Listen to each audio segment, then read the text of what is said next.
वालेकुम वरहमतुल्लाहि वबरकातुहू। जनाब इज़हार रशीद साहब, मजलिस इत्तेहादुल मुस्लिमीन के उम्मीदवार,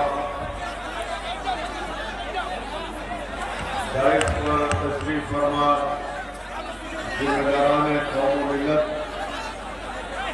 बुजुर्गान मिल्लत, मेरी सरदार माँ बहनों और मेरे गरीब नौजवान साथियों, आप तमाम का बेहद शुक्रिया कि आपने अपना कीमती वक्त निकाल कर आज के इस इंतखाबी जलसे में शिरकत की है।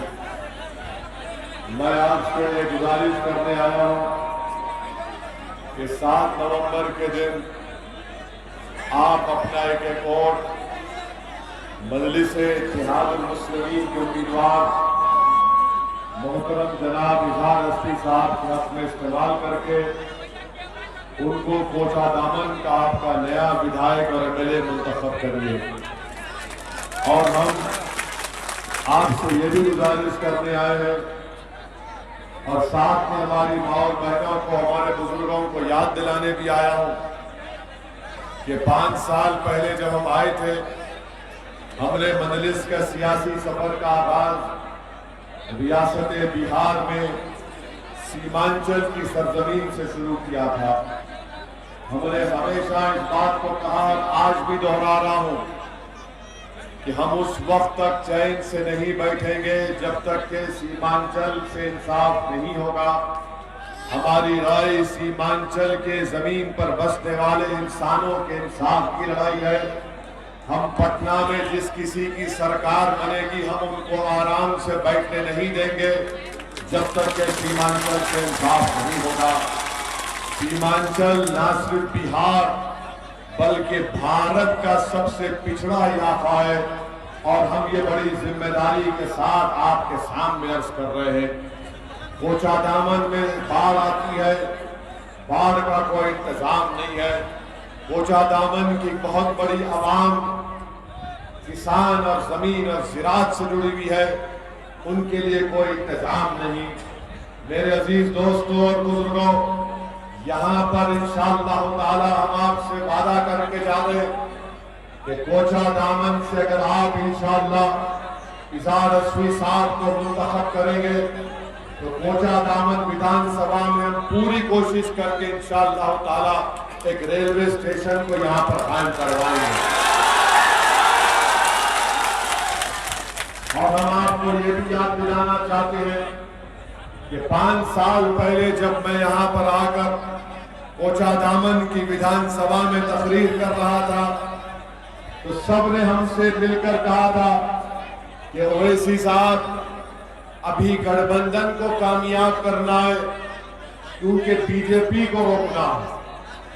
आपने 5 साल पहले, बैठ जाइए 5 साल पहले आपकी ही बात याद दिला रहा हूं कि आपने कहा था कि गठबंधन को इसलिए वोट देंगे हम अब की बार क्योंकि मोदी को रोकना है, बीजेपी को रोकना है, आरएसएस के मोहन भगवत को रोकना है।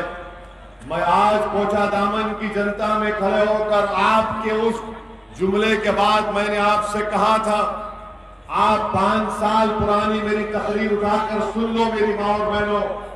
मैंने आपसे कहा था कि वोट डालना आपका अख्तियार है, मगर हमारी बात को याद रखा जाए कि नीतीश कुमार दोबारा बीजेपी में चले जाएंगे अगर आप कोचा दामन से यहाँ से जेडीयू के उम्मीदवार को देंगे तो आपका वोट जाय होगा।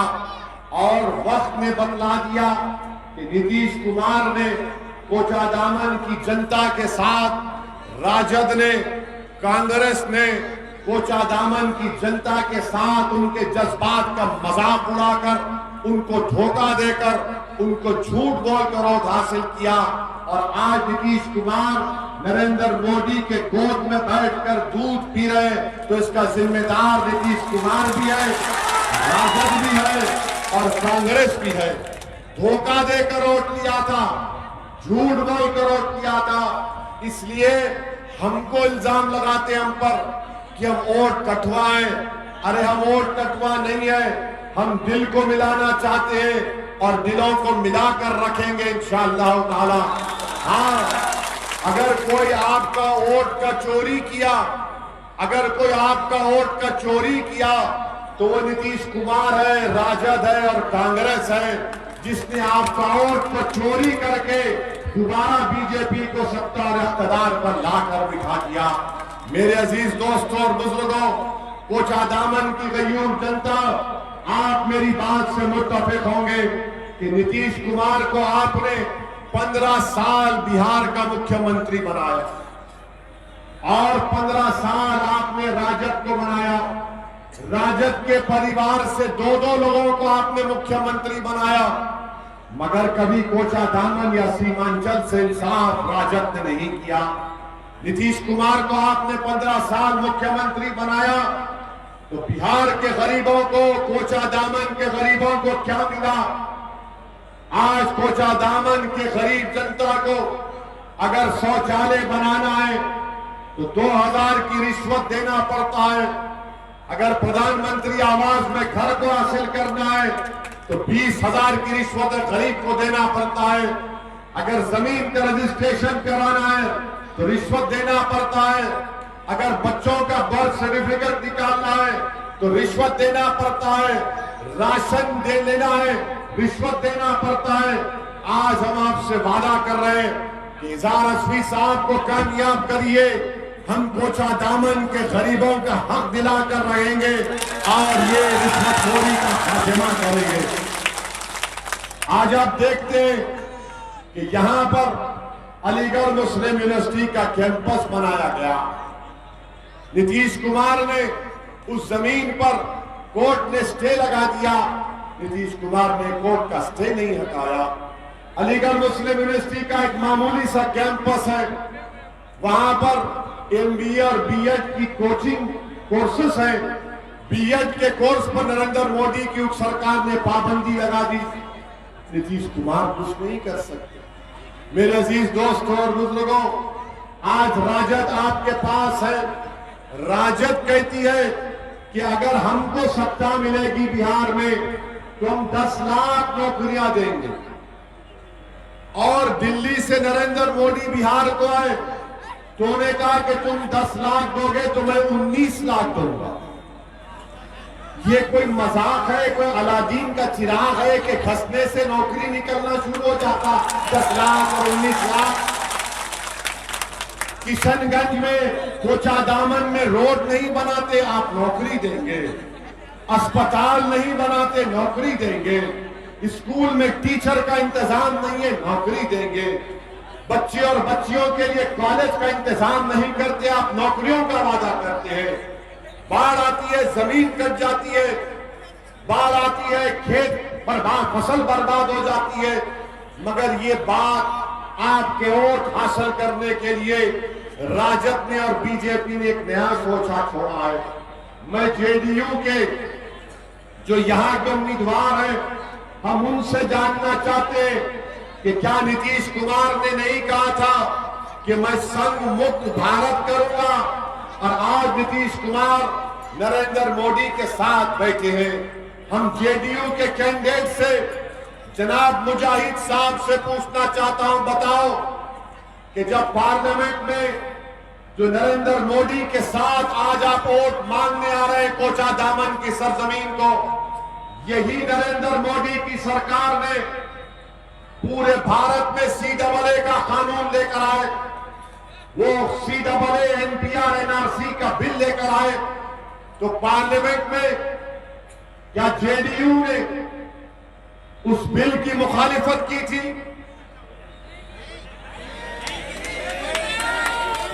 आप खुद जवाब दीजिए, क्या जेडीयू ने उस बिल की मुखालिफत की थी? राजद का तो कोई MP ही नहीं है, फिर भी हम वोट कटवा। 40 लोकसभा की सीट बिहार में राजद का एक भी नहीं जीता, और पार्लियामेंट में जब बिल लेकर आए, पार्लियामेंट में जब बिल लेकर आए तो कौन उठा?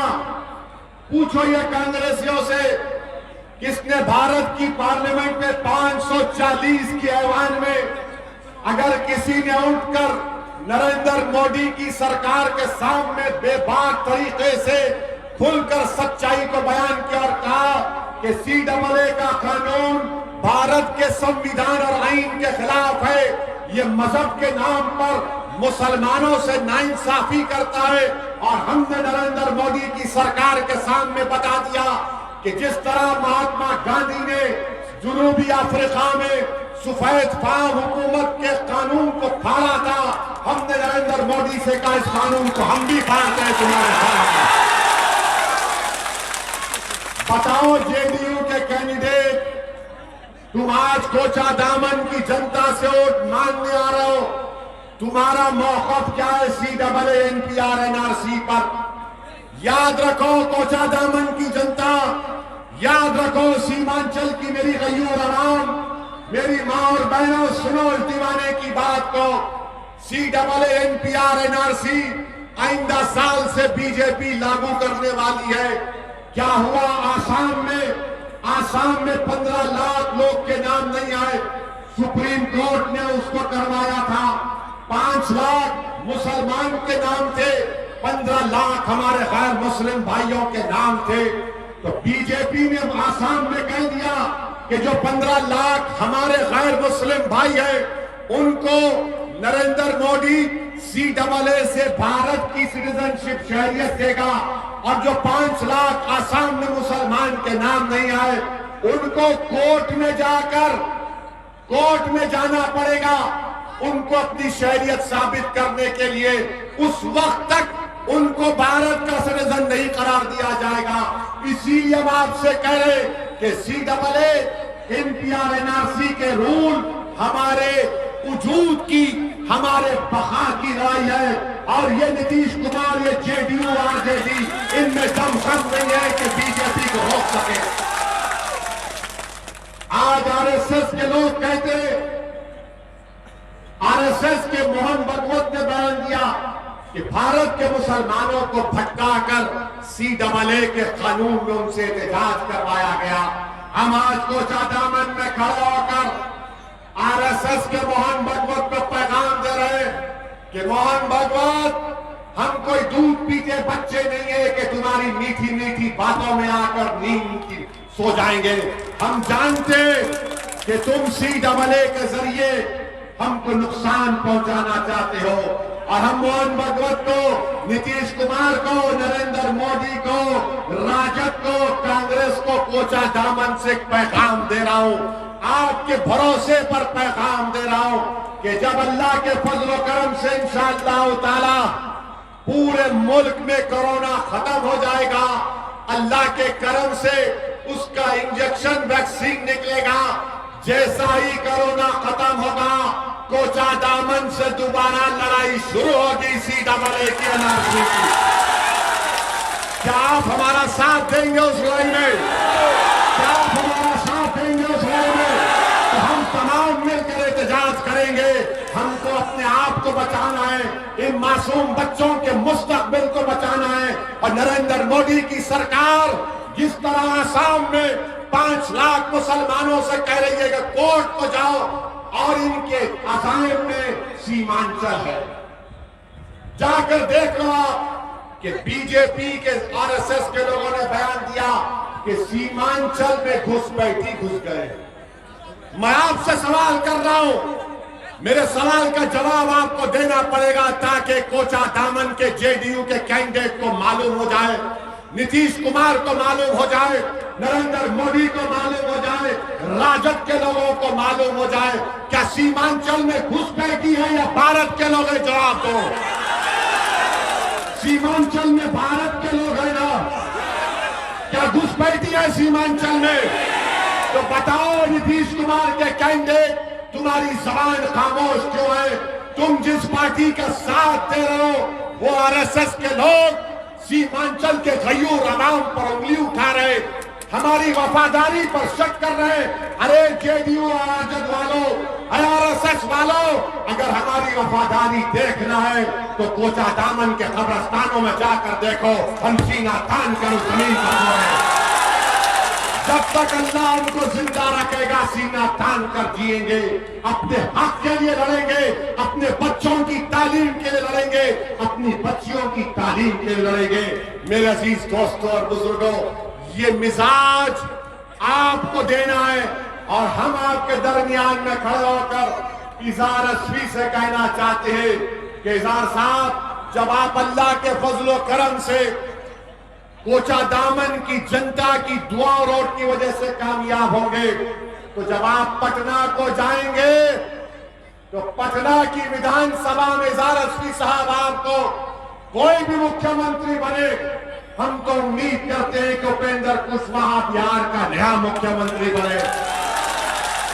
मुख्यमंत्री जो भी होगा, इज़हार खड़े होकर उसकी आंख में आंख डाल कर कहेगा कि मुझे कोचा दामन की गयूर जनता ने मुझे भिजाया है, मैं ना अपनी गर्दन को झुकाऊंगा, ना अपनी नजरों को नीचा रखूंगा, बल्कि मैं इस असेंबली में खामोश बैठने के लिए नहीं आया हूं, मैं इस असेंबली में मसाइल उठाऊंगा, हमारे कोचा दामन की जनता की तकालीफ को बयान करूंगा और लड़कर कोचा दामन के जनता के मसाइल को हल करूंगा। क्या आप चाहते हैं कि इज़हार इस तरह से काम करे जो मैं कह रहा हूं? तो इज़हार अस्वी साहब हाथ उठाकर जनता को आप तय खून दे दीजिए कि आप लड़ेंगे कोचा दामन की गरीब जनता के लिए। मेरे अजीज दोस्तों और बुजुर्गों, अगर आज बीजेपी को कोई कोचा दामन से हरा सकता है तो कौन हरा सकता है? बोलो आप। कोचा दामन से अगर कोई बीजेपी जेडीयू को हरा सकता है, आरएसएस को हरा सकता है, तो कौन हरा सकता है? तो आप समझ गए ना कि राजद क्या काम कर रहा है? राजद कैंची का काम कर रहा है, कैंची का काम कर रहा है। कैंची क्या करती है? कैंची काटती है ना, वही काम कर रहे हैं ताकि आपका इत्तेहाद, आपकी मोहब्बतों में निफाक पैदा किया जाए और यहां से वो मोदी को कामयाब कर रहे हैं। कोचा दामन से कैंडिडेट नरेंद्र मोदी है और एक तरफ इज़हार है, कोई और नहीं है। अगर मोदी को हराना है तो मीन का साथ देना पड़ेगा। कोचा दामन में मुकाबला है तो मोदी का और ओवैसी का है। बताओ तुम किसका साथ दोगे? मेरी और बहनों, हाथ उठाकर जवाब दो, क्या तुम मेरा साथ दोगे, तुम्हारे बेटे का, तुम्हारे भाई का, या फिर तुम उन लोगों का साथ दोगे जो हमारी बका के दुश्मन है, हमारे वजूद के दुश्मन है, हमारी तहजीब के दुश्मन है? तो मेरे अजीज दोस्तों और बुजुर्गों, 7 नवंबर के दिन आपको अपना एक रिकॉर्ड अपने घर से निकलिए और पतंग छाप पर बटन दबाकर कोचा दामन में एक नई तारीख बनाइए। और जितने वादे हम कर रहे हैं, इंशाअल्लाह ताला कामयाबी के बाद हम खुद आएंगे किशनगंज को, कम से कम साल में 2-3 मरतबा आएंगे। आकर इनका हाथ पकड़कर बोलेंगे, बताइए जनाब, कोचा दामन में क्या काम कुछ कर रहे हैं या नहीं कर रहे? आपसे हम वादा कर रहे हैं, आप जब 7 नवंबर को जाएंगे तो पतंग छाप की जगह पर आप हमको याद करिए, इस गुनाहगार को याद करिए, अपने इत्तेहाद के लिए, अपनी ताकत के लिए, अपने मुस्तकबिल के लिए पतंग छाप पर बटन दबाकर अपने आप को कामयाब करिए। अस्सलाम वालेकुम व रहमतुल्लाहि व बरकातहू।